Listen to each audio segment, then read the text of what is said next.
Hey guys, what's up? Welcome to the video. I am now going to answer all of the questions that you guys asked me for my 5K Q&A. You guys pulled through. You guys asked me a lot of really great questions. So I'm going to answer them all to the best of my ability right now. I'm going to try to keep it short and sweet, but this video is probably going to end up being a while. But anyways, I'm just going to go through them one by one. If I say your name wrong, I'm really sorry. Some of them are spelled a little weird, and I'm not the entirely best reader in the entire world. If that even made any sense, but I'm just gonna try to read them to the best of my ability. So if I pronounce your name wrong, I'm sorry in advance, okay? So anyways, these are basically probably gonna come out in alphabetical order for whatever reason. But the first question is Adam Motion, or maybe Adam Motion. He says, I know this is cliche, but what inspired you to start making YouTube videos? Okay, what inspired me? This is a pretty common question.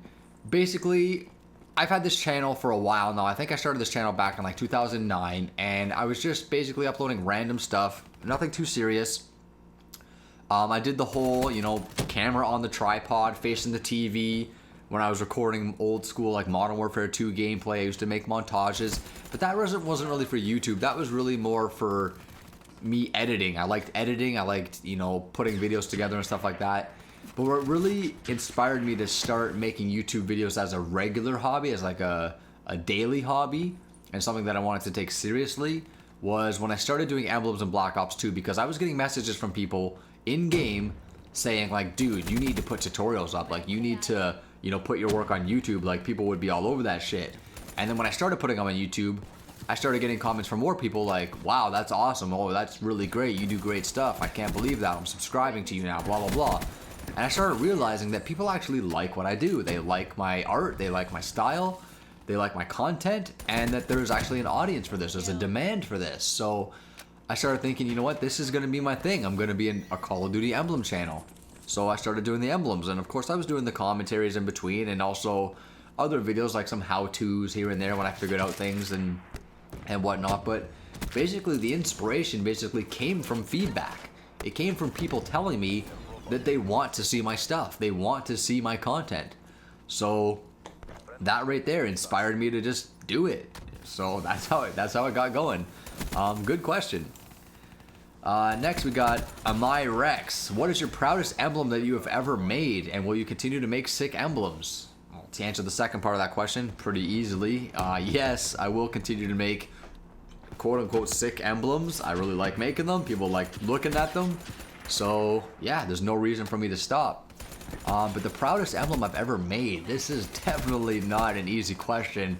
I usually don't finish an emblem until I am proud of how it looks. I'm kind of proud of all of them, but the one I'm most proud of, if I have to really narrow it down, there's one that keeps popping into my head right now as I think about this, and it's from Black Ops 2, and it was my Jurassic Park emblem, and I'm gonna post a picture on the video right here so you can see what it looks like. And it might look like shit to you right now, but consider it back then there was only 32 layers, and it's a pretty highly detailed image.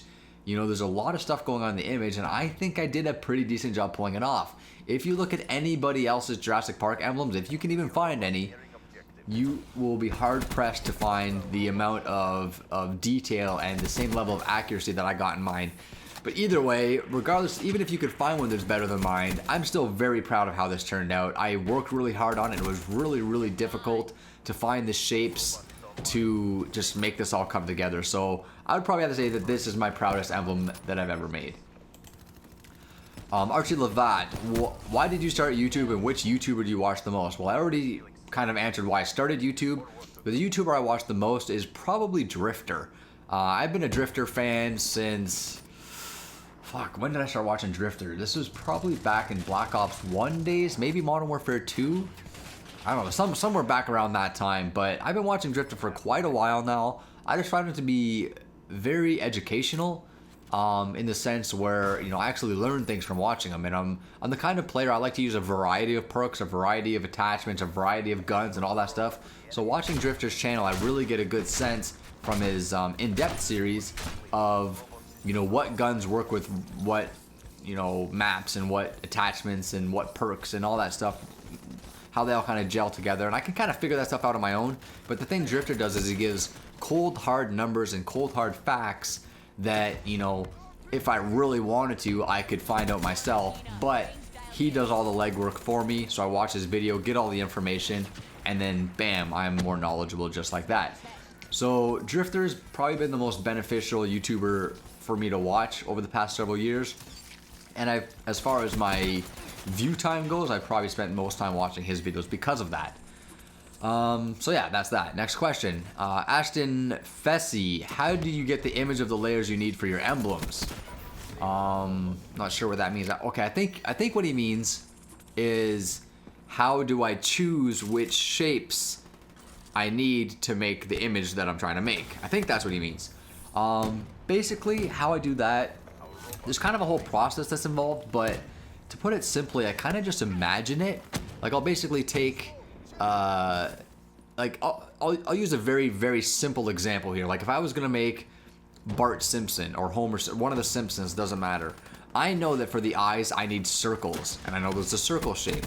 And I know for something like Bart's head, his head is a series of triangles. So I know I'm gonna need the triangle shape. And I'm basically just looking at the image, and I'm trying to, you know, see where there's shapes. And I know the emblems, you know, the shapes that are available, I know them all basically off by heart. So I know what's available.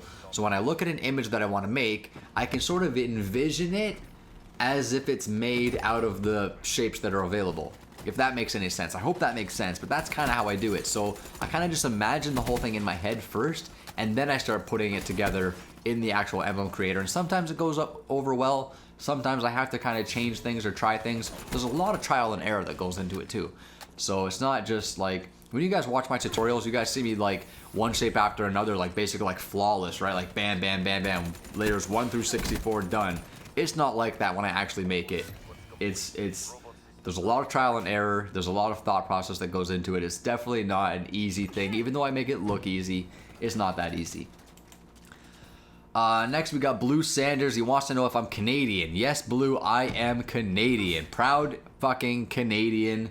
No doubt about it. Blue Sanders also asks, do Canadians poop? Yes, Blue, we poop. Everybody poops. Doesn't matter where you're from, or what nationality you are, or what religion you are, or what sex or race, or you could be short or tall, or you could be smelly. It doesn't matter. You fucking poop. Blue Sanders on a question roll here. Do you make your own syrup? No, I don't. I don't know if that is perhaps maybe an American misconception of Canadians. Do you guys all think we make our own syrup up here? Because no, I go to the store and I buy syrup, just like you do. There are people that will tap a maple tree and basically suck the maple syrup out of it and make their own syrup, but I don't do that. I'm not one of those people. And Blue again also wants to know, what is the most embarrassing tattoo you have? Huh. Well, I wouldn't call any of my tattoos embarrassing. I'm not embarrassed of my tattoos one bit. But I do have a couple tattoos that are, I mean, I don't know if I'd call them embarrassing really, but I do have to kind of hide them or maybe cover them up a little bit in certain circumstances. So basically, on my right arm, my whole right arm is sleeved with zombies. It's basically zombies eating people. And on the inner side of my, basically right where my elbow is on my inner arm, around my elbow area, there is a zombie eating a baby. He's basically holding the baby up and he's taking a bite out of this baby's thigh and the baby's crying. I've had people notice that tattoo and call me disgusting because I have a baby getting eaten on my arm. I basically just flip them the bird and tell them to go fuck themselves because I don't care what people think about my tattoos. On my left arm, I have a couple tattoos that are a bit questionable. On the back side of my forearm, I have a guy who's basically just a serial killer. He's just a crazy, deranged, murderous serial killer, but he's basically holding up some severed heads and he's drinking the blood that's dripping out of their head, whatever. So that's a little questionable, but again, I'm not embarrassed by it. But the one that I have to cover up the most when, you know, out at a restaurant, if I'm ordering food, or if I'm in front of, you know, somebody of authority or respectable, or meeting the girlfriend's parents or something like that. I always cover this one up, at least until I get comfortable with people. But basically, on my left forearm, just on the front of my forearm, you can see it plain as day, I have a succubus. If you don't know what that is, you should look it up. I don't feel like explaining it right now, but basically it's a demonic figure in female form, and her titties are hanging out. So I have a pair of nice big double D floppy titties on my forearm, and they're there, and people like looking at them, but some people don't, and some people are offended by it, and I don't care. But anyways, that's basically it. Like, I wouldn't call it embarrassing. I'm not embarrassed by it. I don't regret getting it. I love it. It's the second tattoo I ever got, and I was like about 18 and a half. I was past 18, but I don't think I was 19 yet. So I was like 18 and a half when I got this tattoo. Maybe in retrospect, I probably would have got something else other than titties, but I still love my tattoo. It's I love the reaction it gets from certain people. But yeah, it's a cool tattoo, and if I can remember, I will post a picture of it in the video so you guys can see what I'm talking about here. But yeah, next question. Blue Sanders again. Fuck you, Blue. Jesus Christ. What is a Canadian? A Canadian is like an American, just a little better. That's it.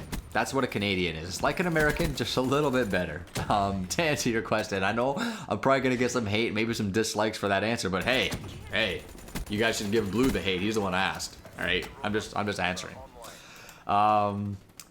Next question, we got Breaking Dimes, official PSN gamer. Why do you think metal is called the devil's music? P.S. I've been called a Satanist a good 1,000 times because I was listening to metal. Well, Breaking Dimes, I can relate because I've also been called a Satanist for listening to metal. That is pretty common among metalheads, being called Satanists, because yeah, metal is, you know, metal and Satanism and the devil, they kind of all go hand in hand. Why though? I don't really have an answer. I think it has to do with the whole rebellion thing, like,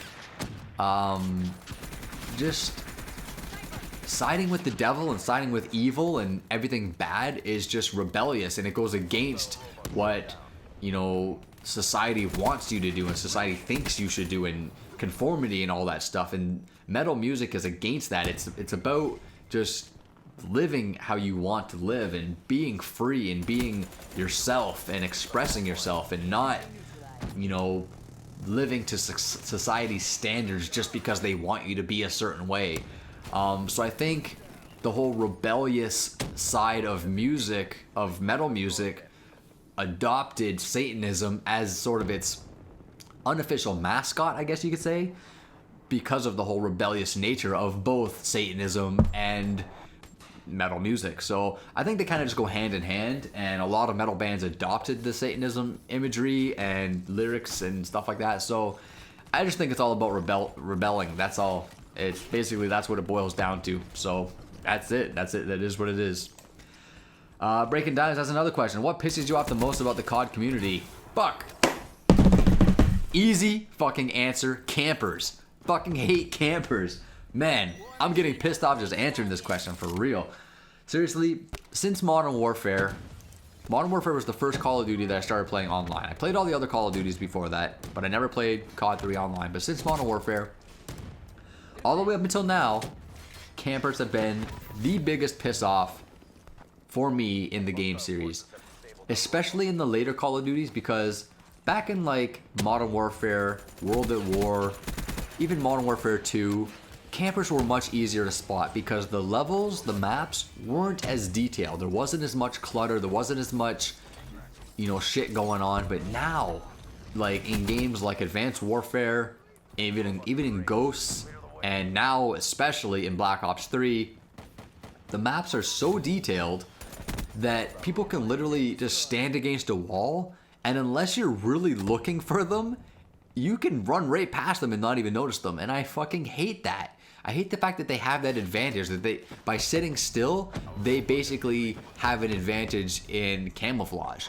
And they also have an advantage in accuracy, because when you're sitting still, your gunshots are much more accurate than if you were to run around.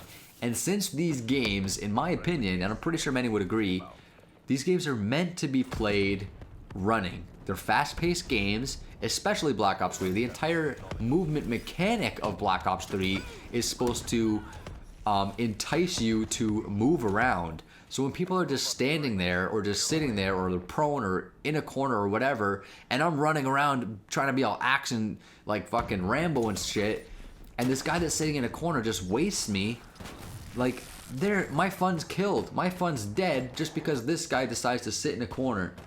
That pisses me off. Anyways, I can go on about that forever. Seriously. Campers piss me the hell off. So next question.